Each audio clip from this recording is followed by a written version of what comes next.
Nous allons aborder dans cette présentation que j'ai fait dans mon épicerie locale dans mon village la différence qu'il y a entre le bio et la bio. La bio, c'est tout un modèle des choix éthiques, sociaux, écologiques, de bon sens, et ce n'est pas qu'un produit conçu selon un règlement européen sous influence de lobby. Alors comment discerner le vrai du faux bio? Le bio industriel est la solution ou un leurre? Et questionner l'alimentation bio, c'est parler sécurité alimentaire, santé, nutrition, prix, agriculture.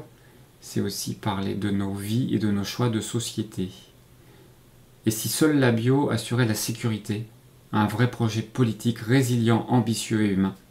Voilà les sujets que nous allons aborder ensemble, un petit peu d'historique déjà. Cet aspect autonomie, nourrir un pays avec une agriculture bio, est-ce possible? Quelles perspectives pouvons avoir d'une agriculture hors sol, puisque c'est souvent le cas pour le bio industriel? Est-ce un projet écologique, social, local? Est-ce que c'est vertueux à tous les niveaux? On verra où on en est en France, et est-ce que l'on doit redouter un bio industriel mondial? Et peut-on être commerçant et militant aussi? Enfin, la bio, est-ce un projet moderne, d'avenir? Et qu'est-ce qui pourrait la menacer?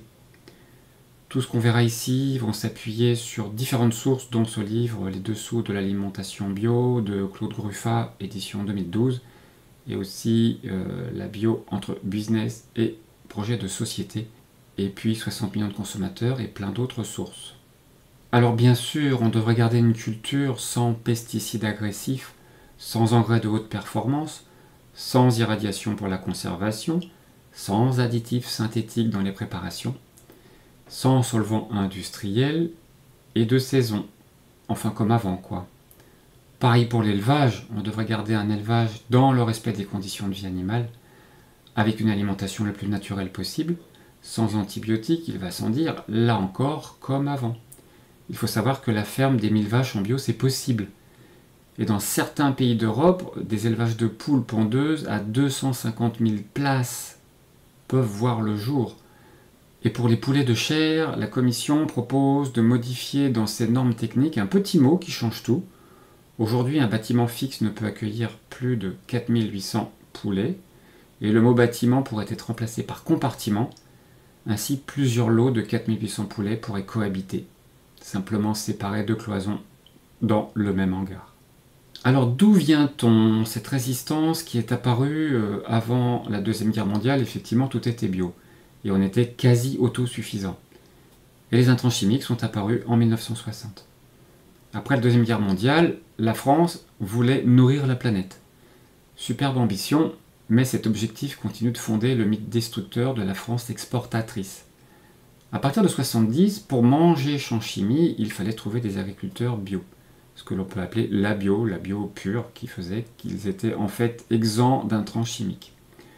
Puis de 1991 à 2009, l'Union européenne a imposé un règlement unique de l'agriculture biologique pour tous les pays de l'Union.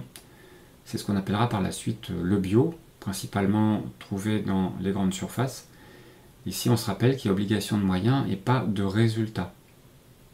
Si des agriculteurs productivistes veulent se convertir en bio, ils peuvent le faire avec une optique similaire au conventionnel, surtout s'ils ont encore beaucoup à rembourser. Ils pourront épandre des tonnes d'engrais organiques ou des insecticides naturels qui déstabiliseront l'écosystème. N'oublions pas aussi que la réglementation ne pourra jamais tout contraindre, c'est la réalité du terrain qu'il faut prendre en compte. Tout ça nous indique que nous avons besoin d'une montée de conscience collective. Alors la bio peut-elle nourrir un pays, voire la planète? On va juste se rappeler qu'il y a 3 types d'agriculture. Une agriculture conventionnelle avec 30 millions d'agriculteurs avec tracteurs et produits chimiques, 300 millions de paysans avec cheval et fumier, et 1 milliard de paysans à la houe ou au simple outil. Et cette agriculture conventionnelle, comment pourrait-elle nourrir la planète, puisqu'effectivement, avec ces 30 millions d'agriculteurs, on est pourtant au bout de 60 ans une famine qui n'est toujours pas éradiquée. Donc depuis le temps qu'on a mis en place cette agriculture, on pourrait déjà avoir limité largement cette problématique. Et bien sûr, tout le monde ne peut pas se payer cette agriculture. C'est une des problématiques. Les moyens à utiliser sont conséquents. On le verra au niveau des consommations énergétiques et des intrants. Eh bien voilà, c'est une illusion, entre autres par la dégradation des sols, de la biodiversité, de l'environnement, etc. Et donc on continue dans ces mensonges pour justifier des dégâts. A-t-on diminué les quantités de pesticides? Eh bien on les a remplacés par des produits plus toxiques. On se rappelle qu'en 2009, on visait 50% de réduction des phytosanitaires entre 2009 et 2020, alors qu'on a eu une augmentation de 8% entre 2009 et 2015. Et l'intérêt des firmes transnationales à vendre leur chimie ne facilite pas la recherche sur d'autres modèles. On notera qu'il y a seulement 8% de rendement en moins en bio par rapport au conventionnel, ce qui sous-entend des bonnes rotations des cultures ou des cultures associées. En fait, maintenant, on a suffisamment de connaissances agronomiques pour nourrir tout le monde en pratiques agricoles anciennes. Et puis, nous avons des rendements qui s'effondrent. On voit ici, entre 1955 et 1996, les gains qu'on a pu observer en conventionnel. Et on voit que quand on passe à la période suivante, de 1996 à 2018, eh bien, les rendements s'augmentent très très peu, voire diminuent pour le blé tendre. Sur ce graphique, on se rappelle des quantités de pesticides apportés sur les différentes cultures. Le champion reste la pomme avec 33 traitements différents. On n'oubliera pas les pommes de terre, la vigne pour le vin en conventionnel, le café, et toute une liste ici de produits qui vont de moins en moins utiliser de pesticides, donc que ce soit des herbicides, des fongicides, des insecticides, voire aussi le traitement de la semence à l'origine. Donc la bio est-elle moins chère à produire que le conventionnel? Eh bien c'est un fait. Sans subvention, le modèle conventionnel serait mort. 150% du revenu des agriculteurs est fait de subventions, ce qui représente entre 9 et 12 milliards d'euros par an en France.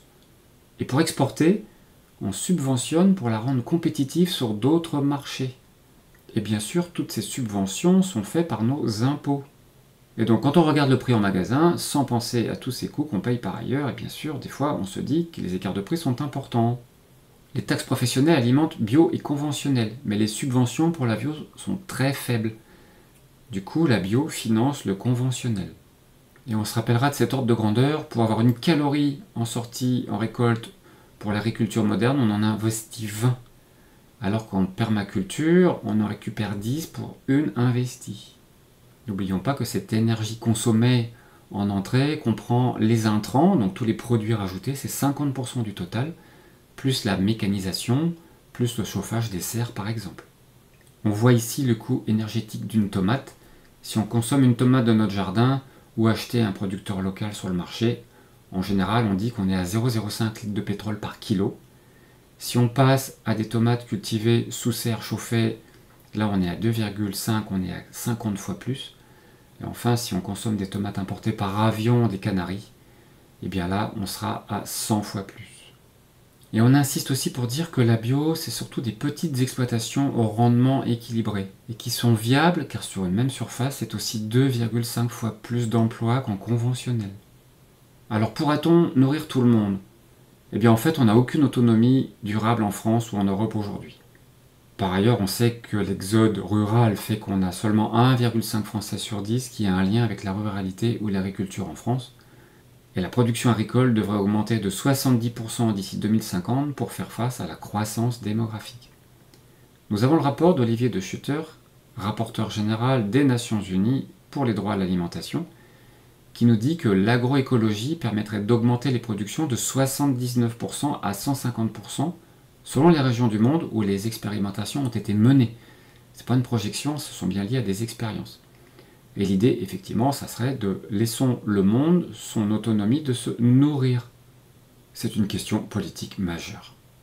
Dans la brochure Le revers de notre assiette, on parle un peu plus de cette agroécologie qui consiste à différents plans de minimiser l'usage de ressources sensibles, de rester le plus possible en local, de promouvoir tout ce qui est services écologiques, que ce soit pour la lutte biologique ou pour la pollinisation, de favoriser la diversité spécifique et la génétique locale, naturelle, de préserver les ressources naturelles, que ce soit l'eau, le sol et la biodiversité, et d'optimiser et équilibrer les flux de nutriments en couvrant entre autres le sol.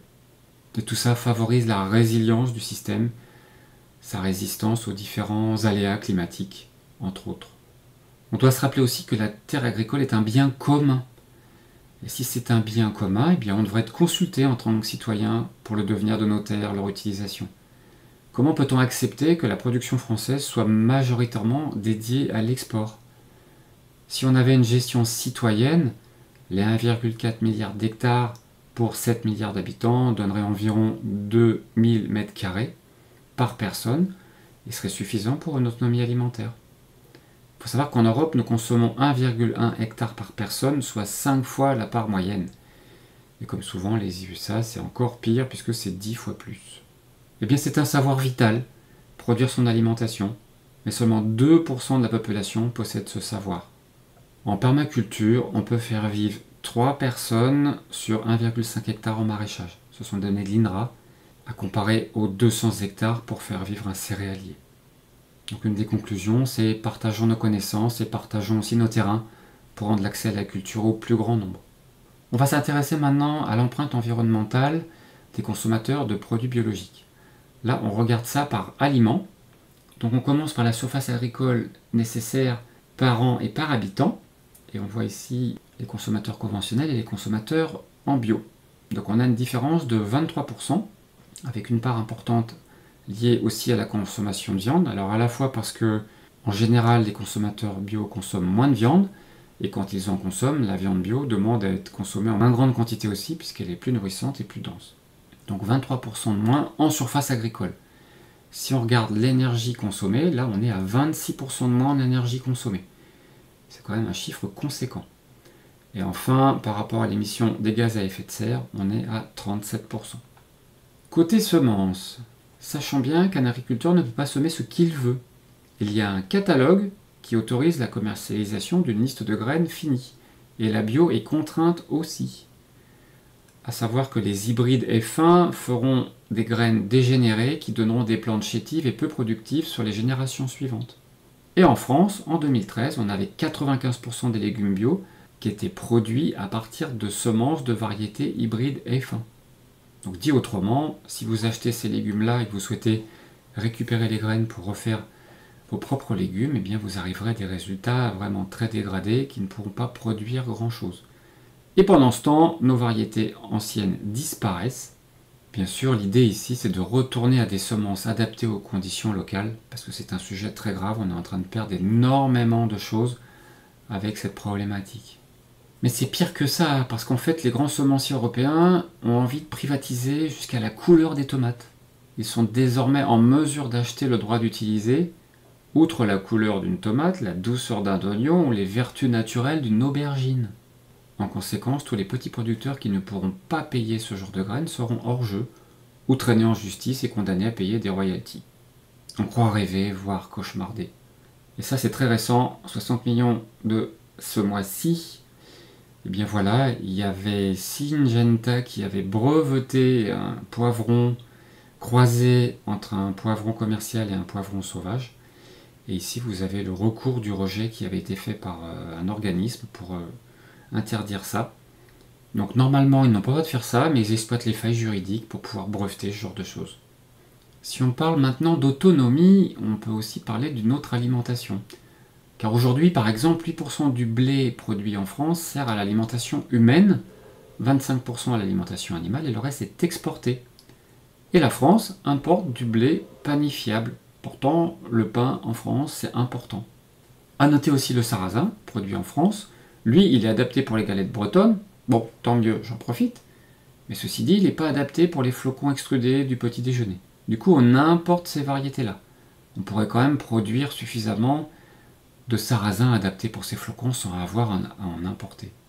Bon, bien sûr, globalement, on manque aussi de ceintures vertes autour des villes et beaucoup de choses à dire sur une bonne alimentation. On en parlera dans une vidéo suivante autour de l'alimentation bio et la santé. Quelques mots sur l'agriculture hors sol, l'alimentation pauvre, mais aussi quelques intrants comme par exemple le cuivre et le soufre. Bien sûr, là-dessus, il faut rester mesuré. On sait quand même que les apports en cuivre ont bien diminué en bio et que c'est surtout au niveau de la vigne qu'on a des excès. Et on peut réduire les quantités de ces intrants par la diversité des cultures, entre autres par l'agroforesterie qui permet une association de cultures pérennes, que ce soit des arbres ou d'autres végétaux pérennes, avec associés à des cultures annuelles. Ça va diluer la pression parasitaire et des associations en symbiose qui pourront avoir par exemple des plantes qui vont héberger des insectes qui peuvent lutter contre d'autres insectes qui pourraient attaquer les plantes qui sont associées. En n'oubliant pas que la rotation des cultures se fait sur 12 ans. Et aussi, bien connaître ces terres, on sait que la vie microbienne d'un sol sain, c'est 160 kg par hectare. Ce sont des milliards de bactéries et d'autres micro-organismes et vers de terre qui contribuent à la fertilité des sols. Et les bactéries du sol aident à produire des micronutriments indispensables comme la vitamine B12 par exemple. Alors que hors sol, évidemment, on ne pourra jamais obtenir la même qualité qu'en plein sol. Il faut savoir que le blé envoie des racines à 10 mètres de profondeur. Et pour se développer, une plante a en moyenne besoin des 36 éléments sur les 103 que compte la table de Mendeleïev. Et on ne connaît que le rôle de 6 de ces éléments. Autant dire qu'on ne comprend pas grand-chose encore sur tous ces fonctionnements. Et aussi, les différents apports du sol vont contribuer aux arômes des nutriments. On sait tous que les fraises que l'on mange, surtout celles trop tôt, eh bien, elles n'ont pas de goût, effectivement, elles sont souvent hors sol. Quelques chiffres aussi sur toutes ces pertes de nutriments. On sait que par exemple le brocoli a perdu 50% de son calcium depuis 1975, le cresson 80% de son fer. Depuis 63, c'est la vitamine A au niveau du brocoli qui a aussi été divisée par 2. Idem pour la vitamine C du chou-fleur. Et entre 51 et 99, la pomme de terre a perdu 60% de son fer, la tomate 55% de son calcium et l'oignon 55% de la vitamine C. Et maintenant, en 1960, on pouvait manger une pomme. Il faut en manger maintenant 8 pour avoir les mêmes apports en micronutriments. Tous ces effets sont majoritairement dus à la croissance rapide des variétés sélectionnées et à la pauvreté des sols, voire à la culture hors sol. Côté santé, eh bien, il y a peu d'études. Il y a Bionutrinet lancé depuis 2014, dont on parlera dans la seconde vidéo. Et puis quelques affirmations aussi, par exemple du professeur Dominique Bellepomme, qui est cancérologue, qui dit que 60% des cancers sont dus à la pollution ou à la toxicité de nos aliments. Ou encore le professeur Henri Joyeux, qui a démontré le poids de l'environnement sur les cancers du foie et des reins. Après, bien sûr, c'est très déstabilisant, parce qu'on ne disait pas ça avant, et parce que la médecine officielle ne le dit pas non plus encore forcément. Et le prix? Eh bien d'abord, c'est un prix juste pour le producteur, c'est un prix juste aussi pour le consommateur. Il y a plus de nutriments, il y a plus de goût, etc. On n'oubliera pas qu'il y a peu ou pas de subventions en bio. On notera que les fruits bio de saison ne sont presque pas plus chers qu'en conventionnel. On n'oubliera pas aussi bien sûr les achats en vrac, un achat au juste besoin et en minimisant les emballages. Et aussi, à chacun de se poser la question du vrai prix au kilo une fois préparé. Comparez par exemple votre filet de poulet, premier prix avec un filet de poulet bio local, et regardez une fois cuit ce qu'il reste dans l'assiette. On peut voir aussi la contenance en fruits, ça c'est issu de 60 millions de consommateurs de juin 2021, où on voit ici la quantité de fruits pour 100 grammes, avec les produits bio sur la gauche, et les produits conventionnels à droite, qui ont en général beaucoup moins de fruits en entrée, mais plus de sucre. Le sucre coûte beaucoup moins cher. Je me suis amusé à faire un comparatif de quelques produits bio de mon épicerie locale. En fait, j'ai été même surpris de voir que des produits sont moins chers et même souvent de meilleure qualité, par exemple pour le comté qui est affiné plus longtemps sur le comté vendu en petite boutique bio. Mais au-delà de ça, il faut regarder le vrai contenu et entre autres tout ce qui peut être concerné pour la santé avec les micronutriments, etc. Ça a détaillé dans la vidéo suivante. Mais on va prendre un exemple sur le riz cuisine, puisqu'effectivement on a dans le détail ici un premier produit bio qui en gros est à un peu moins de 5 € le kilo, et puis deux autres produits d'automarque qui sont plus chers. On le voit ici sur son graphique, les différences de prix sont quand même assez notables. Alors tout de suite on va se dire, eh bien c'est sûrement celui-là le plus intéressant, en tout cas d'un point de vue prix. Mais quelles sont les autres différences de ce produit? Et c'est en rentrant dans le détail qu'on commence à en découvrir un peu plus. Le premier, le moins cher, en fait il a 10% de riz seulement. Et dans ces 10%, en plus, il y a du sirop de riz, donc ça c'est du sucre. Nous avons de l'eau, de l'huile de tournesol, des émulsifiants et des épaississants. Effectivement, il faut mettre la dose d'épaississant parce qu'il y a beaucoup d'eau. Le deuxième produit, lui, a 30% de riz. L'huile de tournesol est de meilleure qualité parce qu'elle est pressée à froid. Et il n'y a que des épaississants, il n'y a plus d'émulsifiants. Et enfin, le produit suivant, lui, il a de l'eau de source. Donc en l'occurrence, ici, il n'y a pas photo, ça restera le produit de droite qui aura ma préférence. Et en même temps, il est un peu moins cher que le produit de grande surface du milieu. Si on revient un peu sur le vrac, eh bien c'est nettement moins cher en magasin spécialisé bio.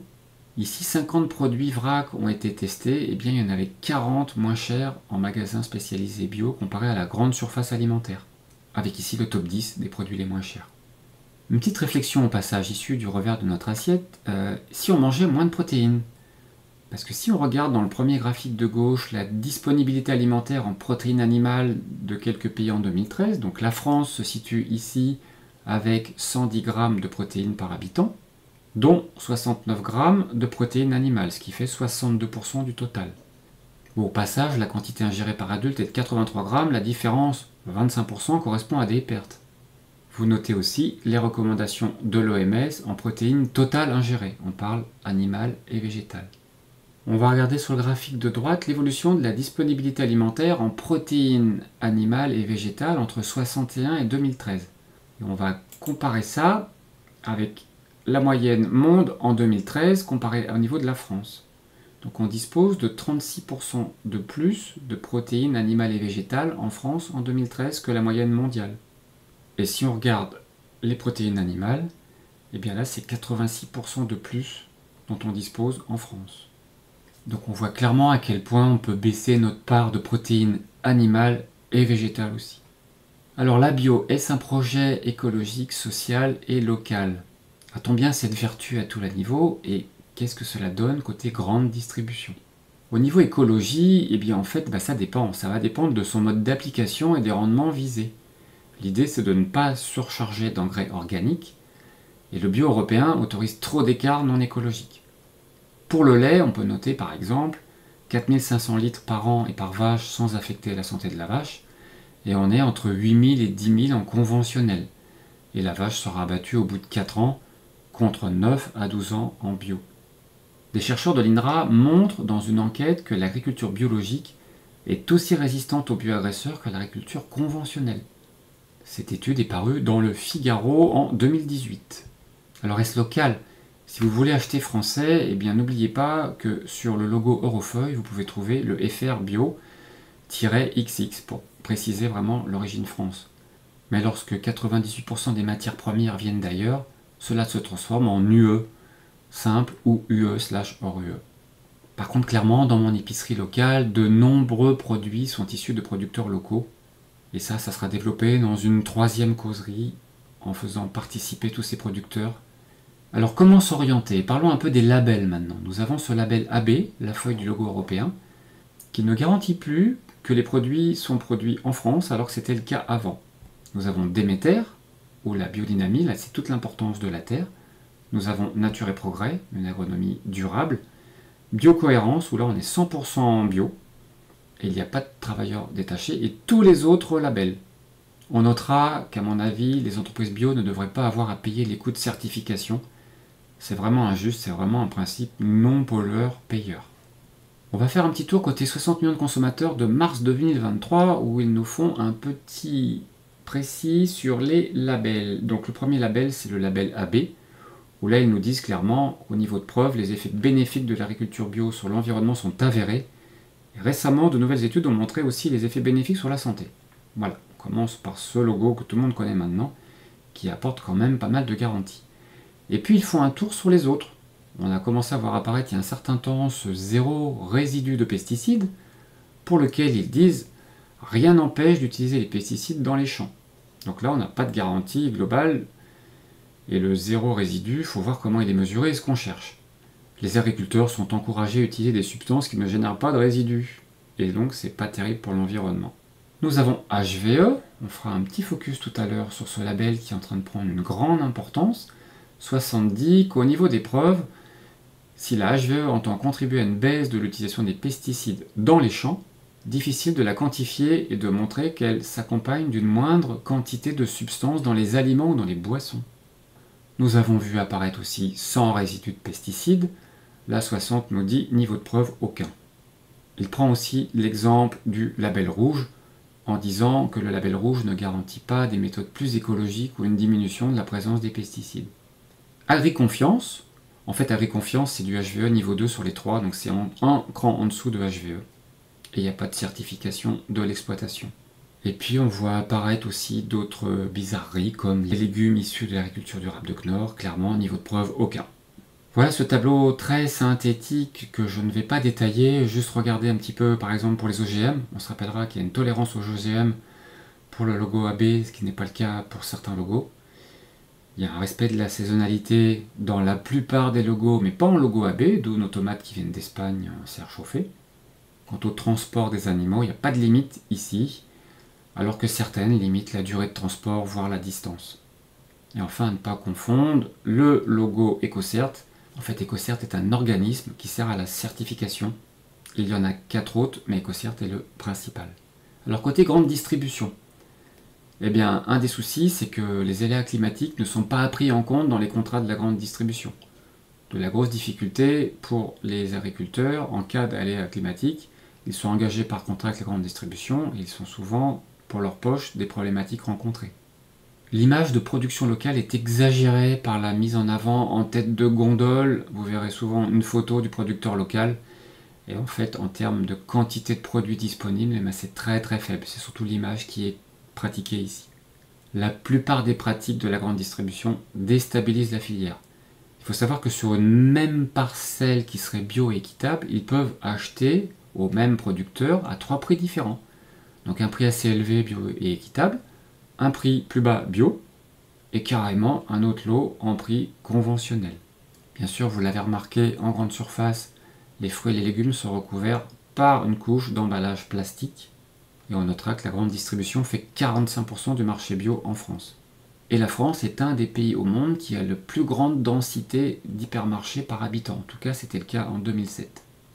Et donc ce bio qui est un peu plus cher, il faut savoir que 46% du surcoût du bio en grande surface provient de surmarges réalisées sur le bio.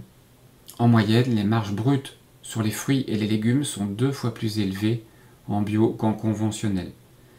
Alors seulement la moitié du surcoût du bio payé par le consommateur va au producteur. Ça c'est bien dommage. Nature et Progrès, via son président, dénonce l'hypermarché bio est devenu le laboratoire du commerce du futur. Un laboratoire dans lequel tout risque d'être privatisé. Un petit tour vers le hors-série 60 millions de consommateurs de juillet-août 2019, où il nous parle du meilleur du bio et des dérives. Donc le bio pas cher, que l'on va trouver principalement en grande surface, au final il est très problématique. On voit par exemple sur cette photo en Espagne tous ces champs de plastique pour pouvoir faire pousser les tomates, fraises et concombres, avec les conditions déplorables des travailleurs détachés qui se retrouvent autour de ces champs de plastique. Il parle ici de 80 000 immigrés, dont plus de la moitié seraient des clandestins, le tout avec des salaires de misère. Bien sûr, le sujet, c'est refuser les tomates en hiver ou les fraises en avance. Ici, il nous montre des produits en trompe-l'œil, puisque ce sont des pseudo-bio, avec par exemple les lasagnes à la provençale et ricotta de Weight Watcher, qui en gros annonce végétal, alors qu'il contient de la ricotta. Alors c'est pas bio, mais effectivement il y a pas mal de verre qui pourraient laisser penser à du bio. Ou encore Gerblé, qui a à la fois en proximité des produits à la fois bio et pas bio. Et là il sera assez facile aussi de s'y tromper, on voit marqué en gros oméga 3 sur fond vert. Clairement ici il dénonce l'importation avec le fait qu'on ne peut pas contrôler l'éthique, car il y a trop d'intermédiaires entre autres, donc une traçabilité bien médiocre. Évidemment privilégions le local. Alors où en est-on en France et hors de France? Et doit-on redouter un bio industriel mondial? Alors comme souvent, les pays d'Europe du Nord sont en avance. Par exemple en Autriche, on a 25% de terres en bio. Comme on le sait, ça n'a jamais été une volonté politique en France. En France, en 2021, on avait 2,78 millions d'hectares, soit 9% des terres. Ça représentait 6% du marché alimentaire français. Et la majorité des fruits et des légumes bio en grande surface est importée. Alors un petit tour vers HVE qui est mis sur la sellette. Là c'était sur le magazine Biolinéaire de mars-avril 2023. Ce label a connu un développement très rapide puisqu'on a 30 000 exploitations sous label en 2022 à comparer aux 60 000 exploitations bio en France. Bien sûr, il y a eu un coup de pouce fiscal et des aides européennes, bien qu'aucune étude ne valide d'impact positif. Et même l'Office français de la biodiversité démontre que le contenu du label HVE n'est guère plus exigeant que la moyenne des pratiques agricoles françaises. La Cour des comptes a qualifié de peu exigeant le cahier des charges et a demandé une révision en profondeur.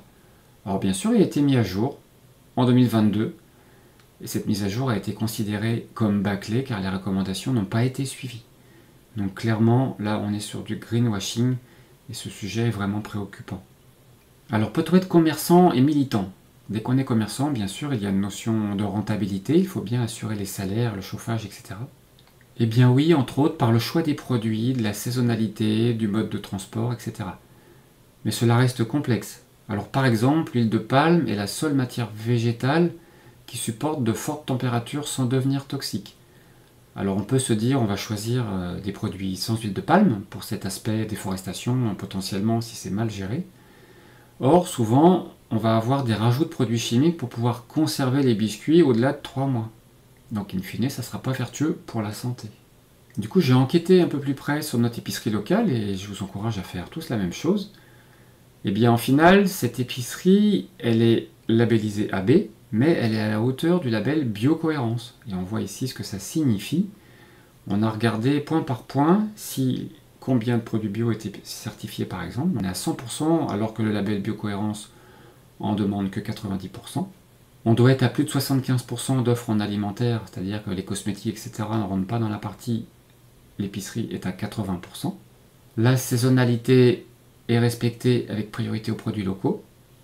Il n'y a pas de produits frais transportés par avion, pas de produits issus de serre chauffée et pas de disparité des salaires. Donc effectivement, on a bien un magasin qui est engagé Biocohérence. Après, ceci dit, pour le faire labelliser, ça serait rajouté 400 € par an pour obtenir ce label en plus du label AB, qui lui demande déjà 2 contrôles par an. Alors cette bio est-elle un projet moderne et d'avenir et qu'est-ce qui peut la menacer? Eh bien en fait, l'idée c'est de rester sur des systèmes coopératifs. Il faut absolument qu'on soit dans des systèmes où il y a des échanges et de l'entraide. On prendra bien soin à faire attention au piratage bio. On a des marques qui ont été rachetées ou qui ont des financeurs ou des investisseurs tels que des grands groupes de la chimie et d'autres marques qui sont aussi propriétés de grands groupes européens. Donc en fait il y a deux choses. Il y a à la fois on renforce le pouvoir de ces groupes gigantesques, mais aussi il est fort probable que petit à petit la qualité des produits se dégrade avec le rajout de produits qui seront moins chers, etc. Il faut rentrer dans le détail des ingrédients des produits. Il faut savoir que dans mon épicerie locale, en fait, sur les 1600 références, il n'y en a que 6 potentiellement concernées par ces marques, et qui seront d'ailleurs bientôt remplacées parce que c'est quelque chose qui ne leur plaît pas vraiment au final, qui a été découvert lors de cette enquête. Alors oui, c'est un projet d'avenir et nous avons tous ce moyen concret et efficace de voter tous les jours via nos achats. C'est très simple en fait. Alors qu'est-ce qui pourrait la menacer aujourd'hui? On a ici quelques courbes qui montrent le nombre de fermetures qu'on a pu avoir récemment. Donc on voit en rouge ici qu'on est à 224 fermetures pour 2022 contre seulement 111 ouvertures. Ce sont surtout les indépendants qui font les frais de ces fermetures, ainsi que les petites surfaces inférieures à 150 m² qui sont aussi contraintes par les fermetures. Et on retrouve sur ce graphique les indépendants concernés par les fermetures avec l'immense majorité. Là encore, la réponse est dans chacun de nous. Parenthèse à nouveau sur le prix, on a bien vu la quantité des nutriments largement supérieure dans les produits bio, l'incitation ou l'indication que l'on peut manger moins de protéines. Donc globalement, même si les produits sont un peu plus chers, et ce n'est pas toujours le cas, il suffit aussi de manger un peu moins, de se rendre compte de cette satiété largement supérieure de ces produits bio. Je détaillerai ça un peu plus dans la deuxième vidéo. Alors en conclusion, la bio, eh bien, c'est la seule agriculture soutenable. C'est aussi une philosophie de vie, un projet politique. Et là en France, bien, il va falloir faire cette politique nous-mêmes, il me semble, à travers la coopération de tous. Ça serait bien de sortir du système non-pollueur-payeur et le juste prix n'est pas le prix le plus bas, c'est souvent un prix court terme. La suite dans 2 nouvelles vidéos qui vont détailler à la fois les impacts sur la santé et l'apport de tous nos producteurs locaux, en tout cas pour ma petite boutique de mon village.